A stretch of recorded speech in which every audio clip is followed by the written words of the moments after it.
ಎಲ್ಲರಿಗೂ ನಮಸ್ಕಾರ. Welcome back to my YouTube channel. ನಾನು ಸೌಮ್ಯ ಶ್ರೀಜೇಶ್.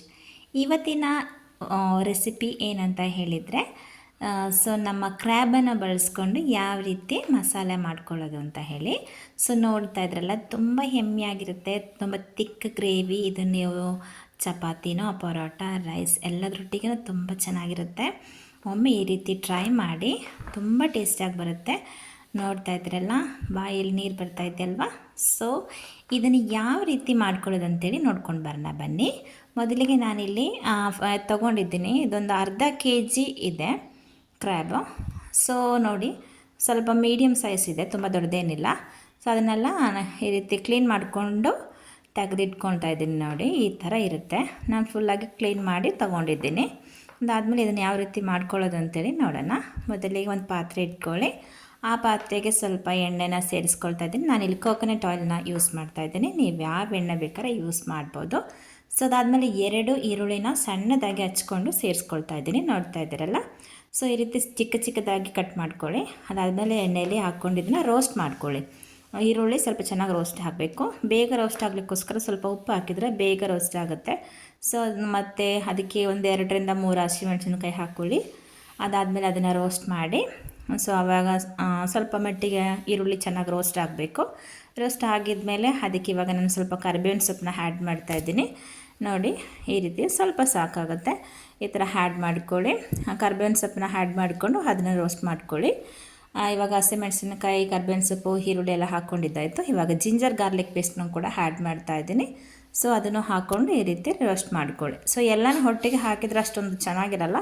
ಒಂದೊಂದು ಟೈಮ್ ಹಾಕ್ಕೊಂಡು ಈ ಥರ ಫ್ರೈ ಮಾಡ್ಕೊಳ್ಳಿ. ಅದಾದಮೇಲೆ ಸ್ವಲ್ಪ ಅರಿಶಿನ ಹುಡಿ, 1/4 ಟೀ ಸ್ಪೂನು, ಮತ್ತು 1ರಿಂದ 2 ಟೀ ಸ್ಪೂನ್ ಮೆಣಸುಡಿನ ಹಾಕ್ಕೊಳ್ತಾ ಇದ್ದೀನಿ, ಹಚ್ಚ ಖಾರದ ಪುಡಿ.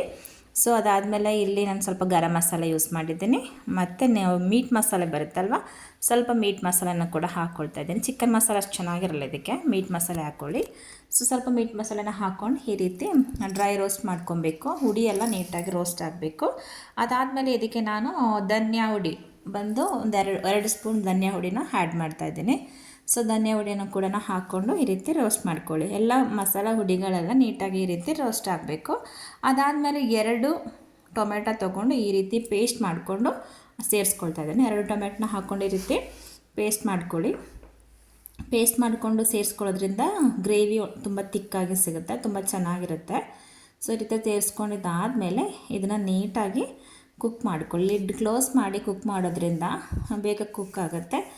ಈ ರೀತಿ ಕುಕ್ ಮಾಡಿ ತಗೊಳ್ಳಿ. ಒಂದು 2-3 ನಿಮಿಷ ಅದೇ ರೀತಿ ಇಟ್ಕೊಳ್ಳಿ. ಲೋ ಫ್ಲೇಮಲ್ಲಿ ಇಟ್ಕೊಂಡು ಕುಕ್ ಮಾಡ್ಕೊಳ್ಳಿ. ತಳಗಿಡಿಯೋದ ಥರ ನೋಡ್ಕೋಬೇಕು. ಮಧ್ಯದಲ್ಲಿ ಕೈ ತಿರುಗಿಸ್ಕೊಂಡ್ರೂ ಆಗುತ್ತೆ.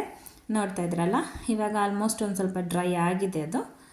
ಇವಾಗ ಏನೇನು ಮಾಡಿ ಅದನ್ನ ಒಂದು ಸತಿ ಮಿಕ್ಸ್ ಮಾಡ್ಕೊಳ್ಳಿ. ಇವಾಗ ನಾವು ಸೇರಿಸಿರೋಂತಹ ಮಸಾಲೆಗಳು, ಟೊಮೆಟೊ ಎಲ್ಲನೂ ನೀಟಾಗಿ ಕುಕ್ ಆಗಿದೆ. ನೋಡಿ, ಈ ರೀತಿ ಕುಕ್ ಆಗಬೇಕು.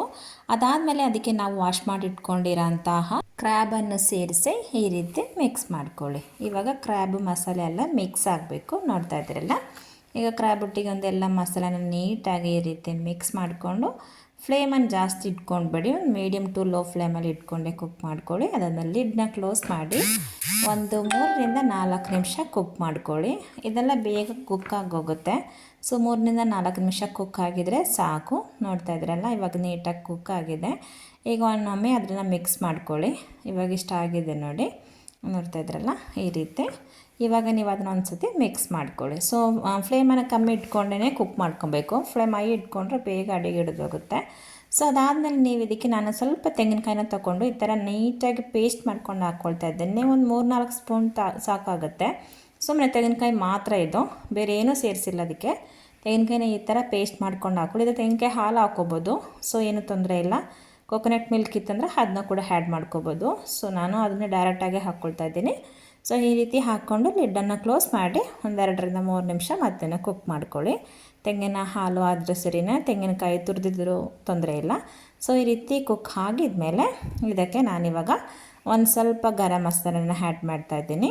ಇವಾಗ ಒಂದು ಜೋರು ಗರಂ ಮಸಾಲ, ಅದಾದಮೇಲೆ ಪೆಪ್ಪರ್ ಇದೆಯಲ್ಲ, ಒಂದು ಸ್ವಲ್ಪ ಪೆಪ್ಪರ್ನ ಕ್ರಷ್ ಮಾಡಿಕೊಂಡು ಲಾಸ್ಟಿಗೆ ನೀವು ಪೆಪ್ಪರು ಸ್ವಲ್ಪ ಗರಂ ಮಸಾಲೆನ ಮೇಲೆ ಹಾಕ್ಕೋಬೇಕು. ಅದಾದಮೇಲೆ ಅದಕ್ಕೆ ನಾನು ಸ್ವಲ್ಪ ಕೊತ್ತಂಬರಿ ಸೊಪ್ಪನ್ನು ಆ್ಯಡ್ ಮಾಡ್ತಾಯಿದ್ದೀನಿ. ನೋಡಿ ಈ ರೀತಿ ಸ್ವಲ್ಪ ಕೊತ್ತಂಬರಿ ಸೊಪ್ಪನ್ನು ಆ್ಯಡ್ ಮಾಡಿಕೊಂಡು ಇದನ್ನು ಫುಲ್ಲಾಗಿ ಮಿಕ್ಸ್ ಮಾಡ್ಕೊಳ್ಳಿ. ನೋಡ್ತಾ ಇದ್ರಲ್ಲ, ಇಷ್ಟೇ ಈಸಿಯಾಗಿ ಕ್ರ್ಯಾಬ್ನ ರೋಸ್ಟು ನಾವು ರೆಡಿ ಮಾಡ್ಕೋಬೋದು. ಇದು ಕ್ರ್ಯಾಬ್ ಮಸಾಲೆ ಅಂತ ಹೇಳ್ತಾರೆ. ಸೊ ಈ ರೀತಿ ಕುಕ್ ಆಗಿದ್ಮೇಲೆ ಒಂದು ಸ್ವಲ್ಪ 2-3 ನಿಮಿಷ ಈ ರೀತಿ ಮುಚ್ಚಿಡಬೇಕು. ಇವಾಗ ನಾವು ಕೊತ್ತಂಬರಿ ಸೊಪ್ಪು, ಗರಂ ಮಸಾಲೆ, ಪೆಪ್ಪರೆಲ್ಲ ಆ್ಯಡ್ ಮಾಡಿದ್ವಲ್ಲ, ಸೊ ಅದೆಲ್ಲ ನೀಟಾಗಿ ಅದು ಕುಕ್ ಆಗಬೇಕು. ಅದಾದಮೇಲೆ ನೋಡಿ ಈ ರೀತಿ ಆಗುತ್ತೆ. ಸೊ ಸೈಡಲ್ಲೆಲ್ಲ ಎಣ್ಣೆ ಬಿಟ್ಕೊಳ್ಳೋಕೆ ಸ್ಟಾರ್ಟ್ ಆಗುತ್ತೆ.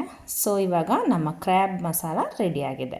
ಸೊ ಇದು ಅನ್ನದೊಟ್ಟಿಗಾಗಲಿ, ಚಪಾತಿ, ದೋಸೆ ಎಲ್ಲದರೊಟ್ಟಿಗೆ ತುಂಬ ಟೇಸ್ಟಾಗಿರುತ್ತೆ.